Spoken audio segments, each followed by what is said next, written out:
Next देखें बोल्ज़ैनो intermediate value theorem. आज हम डिस्कस करेंगे और इसी से रिलेटेड ये क्रोलरी है इसको देखेंगे। देखिए जो बोल्ज़ैनो इंटरमीडिएट थ्योरम है, जो हमने एक प्रीवियस थ्योरम पढ़ा था, अगर आपको याद हो तो लोकेशन मीन आपका लोकेशन रूट्स थ्योरम था।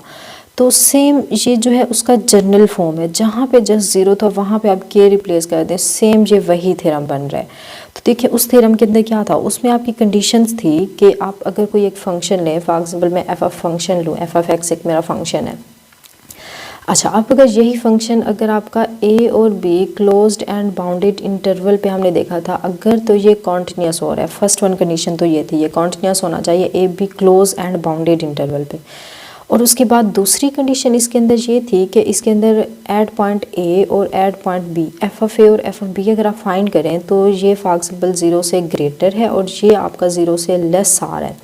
या इसका ऐसे भी हो सकता है, आप यहाँ पे ए और यहाँ पे बी, इसमें से बी भी आपके पास ग्रेटर 0 हो सकता है या ये वाला ग्रेटर, मतलब इन दोनों में से कोई एक कंडीशन अगर सेटिस्फाई हो रही है तो इन जनरल इसका मतलब ये था कि इन दोनों में से कोई एक पॉइंट पे आपको नेगेटिव वैल्यू मिले, एक पॉइंट पे आपको पॉजिटिव वैल्यू मिले।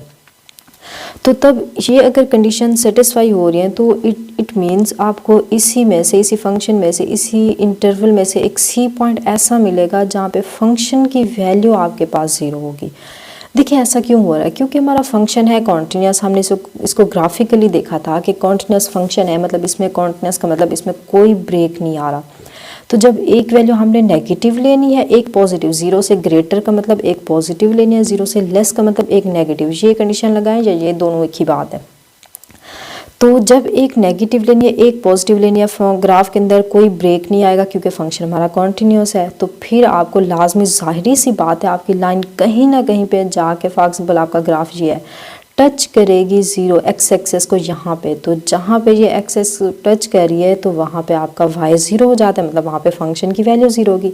हाँ ये है कि आपका एक्स इसमें 0 हो भी सकता है अगर लाइन ये ऐसे टच कर ले। तो देखें एक्स भी 0 है, यहाँ पे वाई भी 0 है, तो सी एक 0 ऐसा पॉइंट मिला जहाँ वाई की वैल्यू 0 है, मतलब फंक्शन की वैल्यू 0 आ रही है।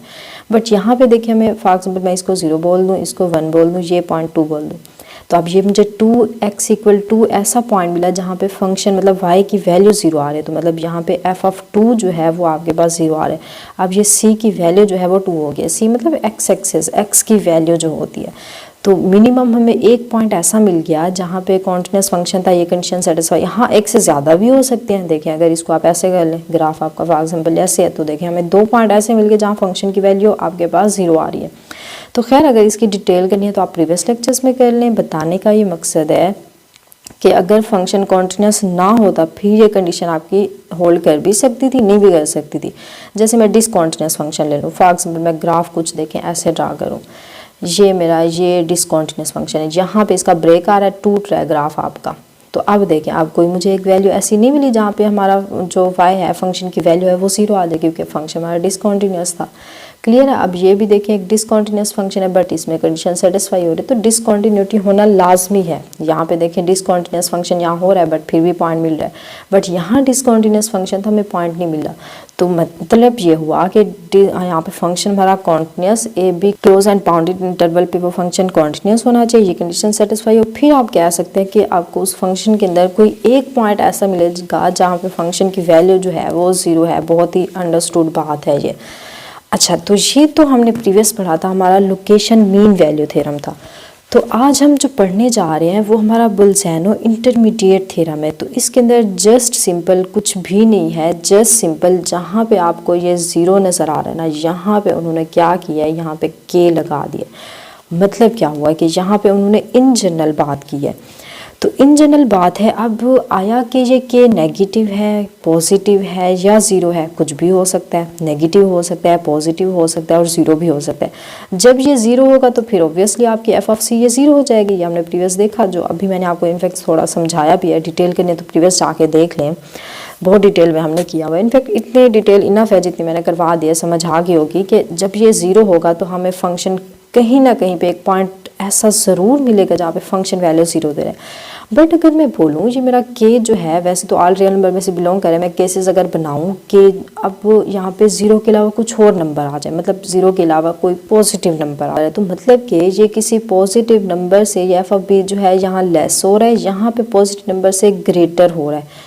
अब पॉजिटिव नंबर फॉर एग्जांपल यहाँ पे कुछ भी हो सकता है, तो मतलब आपका जो ये ग्राफ है अब ये नेगेटिव नीचे आ भी सकता है, नहीं भी आ सकता है, ये ऐसे हो सकता है या आपका ये ग्राफ ऐसे हो सकता है। तो इट मीन्स अब पहले तो आपको एक 0 पॉइंट ऐसा लाजमी मिल रहा था, क्योंकि ये आपका 0 से लेस जो बन रहा था नेगेटिव की वहाँ पे साइन दे रहा था, तो इसलिए आपको 0 लास्ट में मिल रहा था।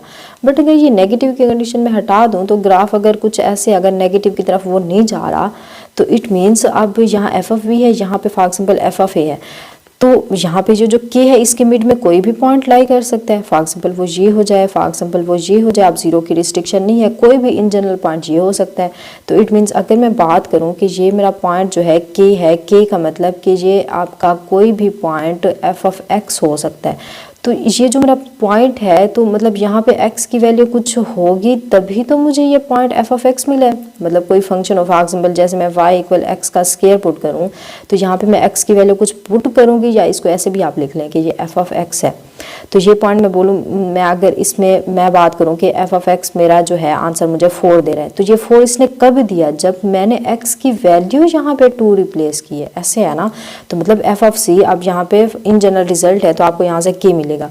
तो इन जनरल किसी पॉइंट c पे आपको ये k मिल रहा है, तो जाहिर सी बात है कोई c नंबर इसमें हमने पुट किया तभी तो हमें ये k मिला है। तो वो जो c होगा तो वो यही बताना चाह रहे हैं कि अगर आपका फंक्शन कॉन्टिन्यूस है, अब यहाँ पे इंटरवल बाउंडेड भी हो सकता है, आपका क्लोज भी हो सकता है, यहाँ पे रिस्ट्रिक्शन नहीं है। तो उसमें हमने देखा था कि ये रिस्ट्रिक्शन क्यों आ रही है, वो प्रीवियस देखें। अब जस्ट ये रिस्ट्रिक्शन है कि आपका किसी इंटरवल पे फंक्शन अगर कॉन्टिन्यूस होना लाजमी है, अगर किसी इंटरवल पे कॉन्टिन्यूस फंक्शन हो रहा है और कोई ए भी इंटरवल में से आपके फॉर एग्जाम्पल कुछ भी इंटरवल में से बिलोंग कर रहे हैं, तो फिर उसके अंदर एक के आपको ऐसा पॉइंट लाजमी मिलेगा कि जहाँ पे जो फंक्शन की वैल्यू है उसी के इक्वल आएगी।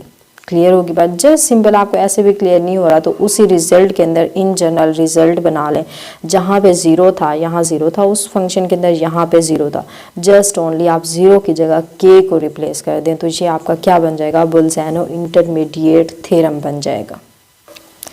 क्लियर होगी बात। अब इसी को देखिए हमने बाय यहाँ पे एग्जांपल भी देख लिया कि अगर ये आपका मैं इसको के का नेम दूँ तो ये 4 है, ये कोई भी यहाँ पे एफ ऑफ ए और एफ ऑफ बी के बिटवीन में बिलोंग कर है।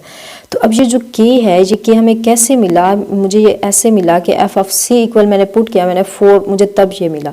तो ऐसा देखिए सी यहाँ पे कौन सा एग्जिस्ट कर रहा है कि मुझे वैल्यू जो है वो 4 मिल गया, ऑब्वियसली वो हमने देखा यहाँ पे 2 है। तो यही वो बताना चाह रहे थे, एग्जिस्ट है सी एक उसी इंटरवल में से ए और बी के बिटवीन इंटरवल में से एक सी ऐसा बिलोंग करेगा जहाँ पे वो फंक्शन की वैल्यू आपको के देगा।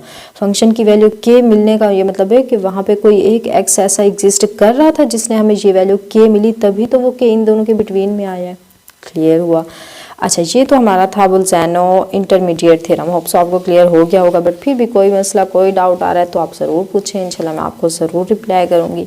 तो अब देखिए इसी थ्योरम से हमारी ये जो क्रोलरी है ये गिवन है, ये इसी थ्योरम से जनरेट की गई है। तो ये सिंपल सी है, बिल्कुल वैसे है कि अगर आपका फंक्शन जो है अब इसके अंदर रिस्ट्रिक्शन लगा दी गई है कि अगर क्लोज और बाउंडेड इंटरवल हो और आपका जो फंक्शन है वो आई से आर में जा रहा है, आई मतलब उसी इंटरवल से उसकी जो डोमेन है वो इंटरवल है, ए बी क्लोज इंटरवल है, उसकी जो रेंज है वो all set of real number है और फंक्शन हमारा यहाँ पे कॉन्टिन्यूस है, कहीं पे ब्रेक नहीं हो रहा, तो उसके दरमियान एक के ऐसा एग्जिस्ट करेगा कि मतलब ये जो आपका सबसे बड़ा नंबर है, जो पॉइंट है, ये आपका उस इंटरवल का ऑब्वियसली सुप्रीमम बन जाएगा क्योंकि वो सबसे बड़ा है। क्योंकि देखिए ये एफ ऑफ बी सबसे बड़ा है, एफ ऑफ ए सबसे छोटा है, मिड में कोई के लाएगा है, तो सबसे जो छोटी वैल्यू होगी वो हमें पता है वो हमारे सेट की या इंटरवल की वो क्या बन जाता है, वो इन्फीमम बन जाता है। ये कंडीशन तो अभी मैंने आपको समझा दी कि एक के जो एग्जिस्ट कर रहा है तो वहाँ पे फंक्शन की वैल्यू कोई एक एक्स की वैल्यू ऐसी एग्जिस्ट कर रही थी जिसने हमें ये वैल्यू के दी, तो वहाँ पे एक सी लाजमी ऐसा एग्जिस्ट करेगा जो आपको ये वैल्यू के देगा, तभी तो ये कि आपका सुप्रीमम और इन्फीमम के बिटवीन में आया।